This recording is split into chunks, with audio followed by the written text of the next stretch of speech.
Janasena party మొదలుపెట్టినప్పటి నుంచి జనసేన అధినేత పవన్ కళ్యాణ్ అడుగుజాడల్లో నడుస్తూ తెలంగాణలో ఎందరో జనసేన యువ నాయకులను తీర్చిదిద్దిన తెలంగాణ రాష్ట్ర Janasena party incharge Shankar Goud Himayat Nagar TTD local advisory committee chairman గా ఎంపికయ్యారు. హిమాయత్ నగర్ టీటీడీ ఆలయంలో ప్రమాణ స్వీకారం చేశారు. ఈ సందర్భంగా ఆయన మాట్లాడుతూ జనసేన పార్టీ అంటే కేవలం ఒక పార్టీ మాత్రమే కాదు, అది తన సొంత కుటుంబం అంటూ చెప్పుకొచ్చారు. Himayat Nagar TTD local advisory committee chairman గా ఆయనకు అవకాశం ఇచ్చినందుకు కూటమి ప్రభుత్వానికి, సీఎం చంద్రబాబు నాయుడుకు, డిప్యూటీ సీఎం పవన్ కళ్యాణ్ కు, అదేవిధంగా బీజేపీ నాయకులకు కృతజ్ఞతలు తెలిపారు. అంతేకాకుండా తెలంగాణలో జన సైనికులకు గాని, కార్యకర్తలకు గాని, వీర మహిళలకు గాని ఎటువంటి సమస్యలున్నా వాటిని తీర్చేందుకు తన శాయశక్తులా ప్రయత్నిస్తానని హామీ ఇచ్చారు. ఎన్నో కష్టాలను, ఒడిదుడుకులను ఎదుర్కొని చిన్న స్థాయి నుంచి ఈ స్థాయి వరకు వచ్చానంటూ, ఇందుకు అండగా ఉన్న పవన్ కళ్యాణ్ కు జీవితాంతం రుణపడి ఉంటానంటూ కంటతడి పెట్టుకున్నారు. జనసేన పార్టీ అంటే నా కుటుంబంగా నేను భావిస్తాను ఎప్పుడు కూడా. ఎందుకంటే అందరూ కష్టకాలంలో పార్టీని ముందుకు తీసుకెళ్లిన వ్యక్తులు అందరికీ పేరు పేరున ధన్యవాదాలు. అదేవిధంగా ఆంధ్రప్రదేశ్ కూటమి ప్రభుత్వం నన్ను ఏదైతే Himayat Nagar TTD local committee adviser committee చైర్మన్గా బాధ్యత ఇచ్చినందుకు మరొకసారి నేను కూటమి ప్రభుత్వానికి ధన్యవాదాలు తెలియజేస్తున్నాను.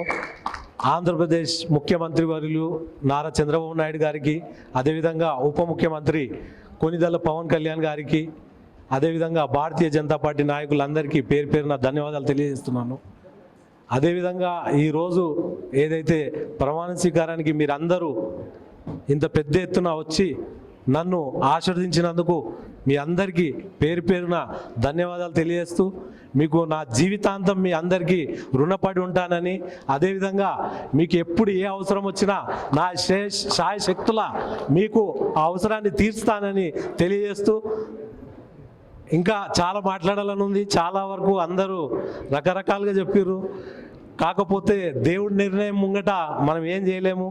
దేవుడు దలుచుకుంటే ఏదైనా జరిగిపోతుంది. ఈరోజు ఆంధ్రప్రదేశ్లో మీరు చూసిర్రు, అదేవిధంగా తెలంగాణలో మనం ఊహించని పరిణామాలు జరిగినాయి. ఎవరు ఊహించలేరు గవర్నమెంట్ ఏ రకంగా మారుతుందని.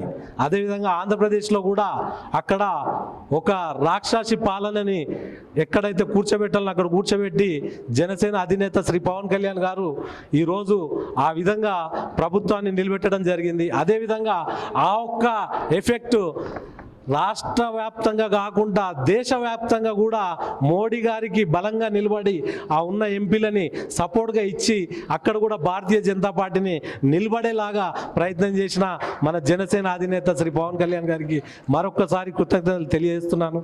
అదేవిధంగా అనేక కష్టాలు పడి ఈడికి రానికి మీరు నిజంగా చెప్పాలంటే ప్రతిసారి కష్టాలు పడుకుంటూ ఈడి దాకా వచ్చిన నేను నాకు చాలా కావాల్సిన వ్యక్తులు కూడా ఇక్కడ వచ్చిర్రు. వాళ్ళు కొన్ని సందర్భాలలో నా కుటుంబానికి బలంగా నిలబడే వ్యక్తులు, వాళ్ళని నేను మర్చిపోను. అదేవిధంగా మీరు కూడా నాతో పాటు ప్రయాణం చేసిన ప్రతి ఒక్కరికి ధన్యవాదాలు తెలియజేస్తున్నాను. ఎందుకంటే ఈ సందర్భం చాలా ఒక వ్యక్తి రాజకీయంగా నిలబడాలంటే చాలా కష్టాలు ఎదుర్కోవాలి. అందులో జనసేన పార్టీ అధినేత శ్రీ పవన్ కళ్యాణ్ గారు ఒక చిన్న స్థాయి వ్యక్తిని ఈ స్థాయి దాకా తీసుకొచ్చినందుకు ఆయనకు జీవితాంతం నేను రుణపడి ఉంటాను. చాలా వరకు జీవితాలు కొన్ని పార్టీలలో నేను చూస్తుంటాను, వాళ్ళ జీవితాలు త్యాగం చేస్తారు, కానీ పాపం ఆ డివిజన్లలోనే ఆ సిటీలనే తిరుగుతుంటారు. వాళ్ళని చూస్తే బాధ అనిపిస్తుంది. అటువంటిది జనసేన అధినేత శ్రీ పవన్ కళ్యాణ్ గారు నన్ను ఈ స్థాయికి తెచ్చినందుకు ఆయనకు మరొకసారి నేను ధన్యవాదాలు తెలియజేస్తూ, మీ అందరి సహకారాలతోటి ఇంకా మనం ముందుకు వెళ్ళాలని కోరుకుంటూ, నాకు ఈ అవకాశం ఇచ్చిన మీ అందరికీ పేరు పేరున ధన్యవాదాలు తెలియజేస్తూ, అదేవిధంగా మనం అందరం కలిసి భోజనాలు చిన్నగా ఏర్పాటు చేయడం జరిగింది. నా వంతు నాతో అయినంత వరకు మీరు అందరి ఆశీస్సులు ఉండాలని కోరుకుంటూ సెలవు తీసుకుంటున్నాను. Thank you.